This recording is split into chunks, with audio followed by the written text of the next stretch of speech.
Fala, nono ano, tudo bem? Espero que sim, espero que estejam se cuidando, espero que a família de cada um de vocês esteja bem também, tá? E é isso, vamos seguir. Passei para vocês o material, atividade 5, se eu não me engano, né? Material sobre aprofundamento do conteúdo de energia, tá? Então vou conversar aqui com vocês brevemente sobre o assunto, né? Que na real, turma, é a maneira com que esse conteúdo cai em prova, tá? A prova que vocês vão fazer aí, ou no final do ano, no ano que vem, né? A gente não sabe mais agora, mas esse conteúdo de energia não cai na prova. Quais são energias renováveis? Quais são energias fósseis? Não é assim que cai, né? É uma visão mais crítica do conteúdo. A matéria que tem no livro, né, é o básico que vocês têm que saber. Né? O que é renovável, o que não é, quais impactos que acontecem, vantagens e desvantagens. Isso a prova parte do princípio que você já sabe. Né? A visão, aliás, né, o que ela realmente quer é o que nós vamos conversar hoje, é o que tem no material de cada um de vocês. Tá? Então, vamos lá. Pau na máquina aí. Turma, primeiro, né, lembrar vocês que, cara, quando a gente fala de energia, Brasil é potência. Né? Brasil é desenvolvedor de tecnologia, Brasil possui uma gama de fontes energéticas, tá? Então, cara, Brasil tem N problemas, N defeitos aí, mas, cara, falou de energia, a galera aponta logo o Brasil, tá? Então, para que serve energia? Né? Para que a gente usa energia? Por muito tempo acreditou-se, né, que energia era um vetor de crescimento, né, ou só se podia crescer, né, ou à medida que fosse crescendo as cidades, as indústrias, a demanda por energia iria crescer. Isso é verdade? É. Né? Só que em determinado momento, começamos a reparar que as cidades deixaram de crescer, né? Inclusive decaíam, né? As indústrias começaram a ir para cidades médias e tudo mais, e aí as cidades grandes começaram a ter uma retração, né, do seu tamanho ou participação econômica, né? Mas o consumo de energia não parava de subir, né? E aí eu pergunto a vocês, como é que isso acontece? Né? Por quê? Turma, vocês têm aí 15 anos, né? 14, 16. Será que vocês consomem a mesma quantidade de energia que os pais de vocês consumiam na sua idade? Que os avós de vocês consumiam na sua idade? Eu chuto que não, tá? Nossa geração, bem, estou me colocando na mesma geração de vocês, né? Mas a minha geração é um pouco antes. A partir da minha geração, né? A geração até um pouco antes da minha, nós crescemos naturalmente consumindo muito mais energia. Aliás, cada geração cresce aí com um consumo maior de energia. E, cara, isso é muito, muito claro, né? Hoje, por exemplo, a gente coloca um relógio para carregar, né? Eu aqui estou com o computador ligado, estou gravando no tablet, estou com o celular carregando, né? Eu parado aqui dando essa aula para vocês, né? Eu tô usando a luz, a luminária, ou seja, eu estou usando bastante energia, fora os aparelhos ligados aqui em casa, tá? Então, coisa que não era uma realidade para os pais de vocês, não era uma realidade para os avós de vocês na nossa cidade. É uma experiência pessoal. Certa vez eu tive uma obra aqui em casa, tive que me mudar para outra casa enquanto a obra rolava, né? Só que a outra casa era muito antiga e aí havia uma tomada por cômodo, praticamente, né? Na sala que haviam duas. Quando eu cheguei, fiquei desesperado. Falei, cara, é impossível. Impossível sobreviver aqui 6 meses. Não dá, não vai dar. Vamos ter que adaptar aqui, vamos ter que dar um jeito. Né? E aí tivemos que abrir pelo menos mais 3 tomadas. Então, assim, exemplo muito claro de que as famílias hoje consomem muito mais energia do que no passado, né? E aí a gente pensa, né? Caramba, mas se vamos consumir mais energia, que energia é essa que nós estamos consumindo? Aliás, quando a gente pensa em energia, né? Eu tenho certeza que vocês já se ligam automaticamente em petróleo, né? Só que, cara, a gente tem que lembrar que energia não é só combustível. Energia também é energia elétrica, tá? Então, nesse sentido, nós temos aí o motor elétrico como hoje, né, a grande esperança. Na realidade, as grandes marcas, Nissan, Toyota, a GM, né, que é a Chevrolet, já prometem aí só fabricar carros movidos, né, pelo motor elétrico nos próximos anos, né? A Hyundai, por exemplo, acho que até em 2022 só vai fabricar carros no Japão com motor elétrico, né? Então, isso já vem sendo mudado. Por quê? Porque se a gente for pensar em consumo de combustível, sobretudo, cara, os impactos aí, como eu disse, a matéria básica, né? Os impactos são enormes. Vocês sabem disso, tá? Então, como é que a gente cresce? Então, como é que as gerações vão passando e como é que a gente cresce sem prejudicar tanto o meio ambiente? E aí nós voltamos ao ponto das energias renováveis, tá? E aí só para a gente ter uma referência, quando a gente pensa em combustível, nós temos o petróleo. Daqui a pouco eu vou falar para vocês o quanto de energia se usa no mundo e tal, mas nós temos o petróleo como principal combustível usado, tá?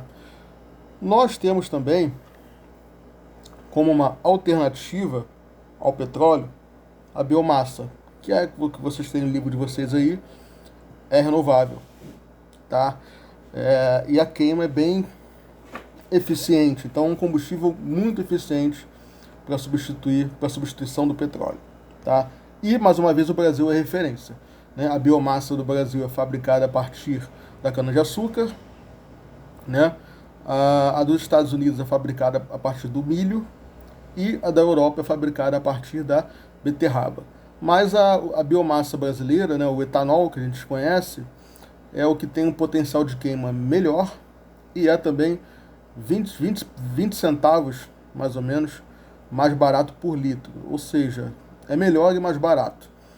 E você deve estar se perguntando, mas Guilherme, então por que a gente só não usa etanol? E aí acontecem alguns problemas ou temos aí alguns riscos, tá? Por quê? Bem, já adiantei para vocês aqui, vocês já sabem disso, que o etanol ele vem da cana-de-açúcar. O que a gente precisa para plantar cana-de-açúcar? Terra, espaço, né? Então, se a gente fosse investir mais na produção de etanol, nós teríamos primeiro o aumento nos índices aí de desmatamento. Concordam? Se a gente precisa plantar mais cana-de-açúcar, vamos desmatar mais, tá? Esse é o primeiro ponto. O segundo ponto, que aí é mais, na verdade nem dá para saber se é mais ou menos danoso, mais ou menos perigoso, mas o segundo tanto, que é tão perigoso quanto, seria o início aí de uma crise alimentar. Guilherme, como assim? A gente vai produzir etanol e vai ficar sem comida? Não é isso. É que é o seguinte, a nossa culinária brasileira, cara, ela é pautada no açúcar, concordam comigo? Tem açúcar em tudo, tá? Tem comida salgada, tem açúcar. Então, pensem só, se todo mundo fosse, né? Aliás, vamos pensar só, né, nas pessoas, já nos produtores que só plantam cana-de-açúcar, né? Se esses caras tivessem sua produção todas voltadas para o etanol e esquecer a produção do açúcar, galera, o preço do açúcar no país ia disparar. E aí, é claro que todos os derivados do açúcar, todos os produtos que utilizam açúcar na sua composição também iam disparar. Então nós teríamos um aumento exponencial do preço do açúcar e dos seus derivados, né? Esse é um ponto. Também aconteceu o seguinte, vamos supor que eu sou um produtor, planto batata e cenoura, tá? Tô ali vivendo minha vida humilde, plantando minha batatinha, plantando minha cenoura.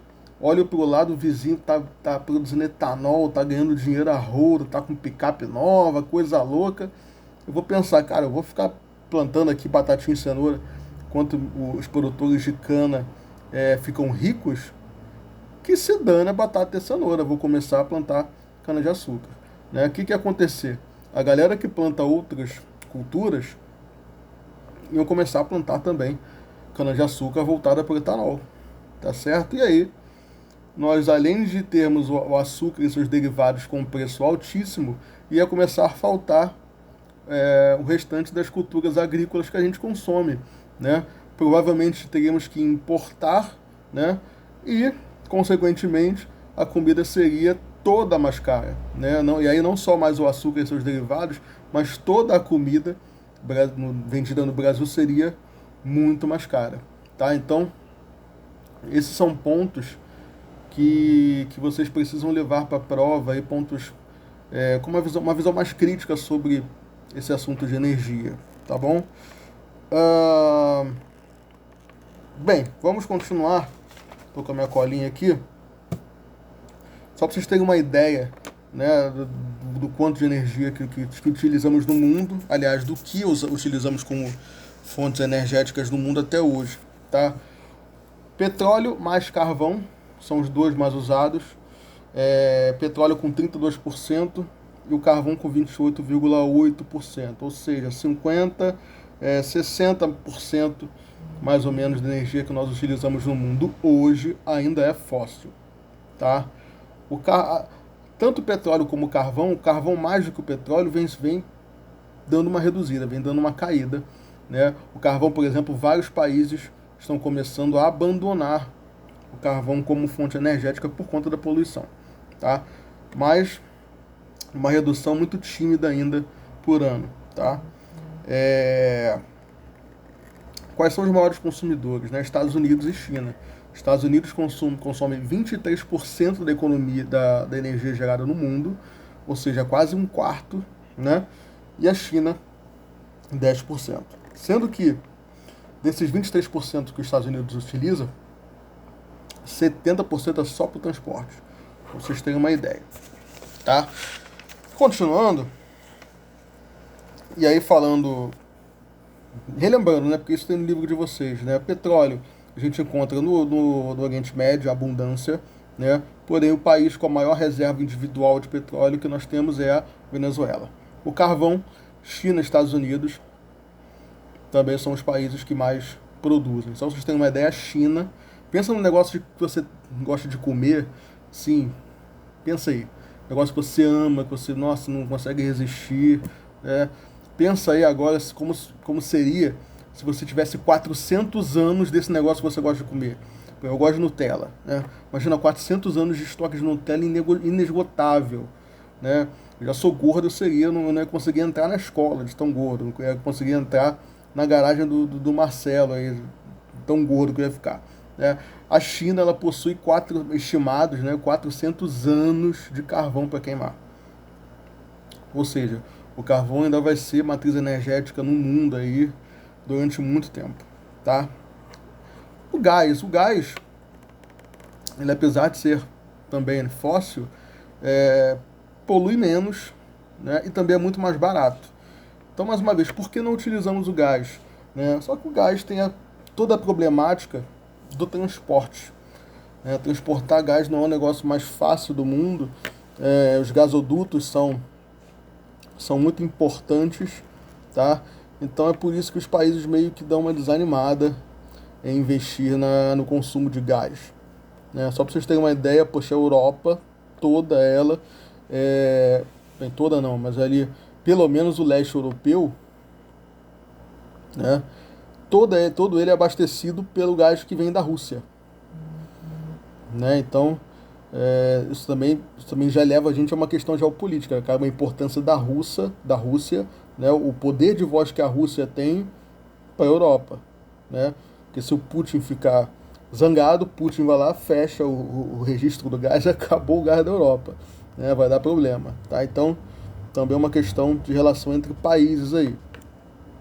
E aí, nós temos também, acho que o livro de vocês não fala sobre ele, não, agora não recordo, mas temos também sobre o xisto. Né? Temos que falar sobre o xisto. O xisto é também uma fonte de energia fóssil, né? Sedimentada, onde nós podemos extrair gás, né? E um óleo com as propriedades químicas muito parecidas com o petróleo. Né? Então pode substituir tranquilamente o uso do petróleo. Tá? E aí quem vocês acham que é o maior, que possui, aliás, a maior reserva de xisto do mundo? Né? Eu acho que eu já até falei para vocês que é os Estados Unidos. Né? Um dia da caça, outro do caçador. Né? Estados Unidos descobre a maior reserva de xisto do mundo. Né? Em 2014, isso eu acho que 2011, tá? Em 2014 nós tivemos a crise do petróleo, o petróleo despenca de preço. Por quê? Né? Imagina que você tem um comércio. Você tem um comércio, aí você tem um cliente ótimo, um cliente que compra tudo que você produz, né? Um cliente maravilhoso. Né? E aí amanhã ou depois o cliente vira para você e fala, olha, não vou comprar mais nada não, porque agora quem produz, sei lá, açaí, quem produz, sei lá, sorvete sou eu, tá? Vou produzir meu próprio sorvete, aí você, boa sorte, boas vendas aí. Vai te quebrar, né? E aí você vai ficar com tanto sorvete produzido ali, caramba, o que eu vou fazer? Vai ter que começar a baixar o preço para ver se alguém compra, né? E aí foi isso que aconteceu com o restante dos países no mundo, que produziam petróleo, contando que os Estados Unidos fosse comprar. Os Estados Unidos virou e falou, olha, não vou comprar não. Tá? Então, nós temos uma crise aí em escala global em 2014 com o preço do petróleo. Tá? E é isso. Deixa eu ver se eu esqueci de alguma coisa. Ah, tá. O problema do xisto, a desvantagem do xisto, já que eu acho que não tem livro de vocês, é que o xisto geralmente é formado ali em áreas onde nós temos bacias hidrográficas, tá? E a água fica, além de poluída, fica com uma propriedade muito particular, né? De que a água ela pode pegar fogo. Em elevadas temperaturas. Só para vocês terem uma ideia, uma família perto ali da produção de xisto americana, né? Da extração de xisto americana, a família foi lá, foi esquentar uma água, né? Fazer um miojinho, né? Sacanagem, não sei se iam fazer miojo, mas estavam ali esquentando água e a água do nada pega fogo. A panela começou a pegar fogo, né? Aquela água estava extremamente poluída. E aí entra o ponto crítico, né? Se nós sabemos que Estados Unidos possui a maior reserva de xisto do mundo, e esse xisto ele é altamente prejudicial à água, vocês sabem onde está a segunda maior reserva de xisto do mundo? Na Amazônia. É com essa informação que eu termino a aula de hoje, tá? Beijo para vocês, se cuidem. Imaginem aí a cagada que seria uma extração de xisto na nossa Amazônia, tá? Beijo para todos, se cuidem.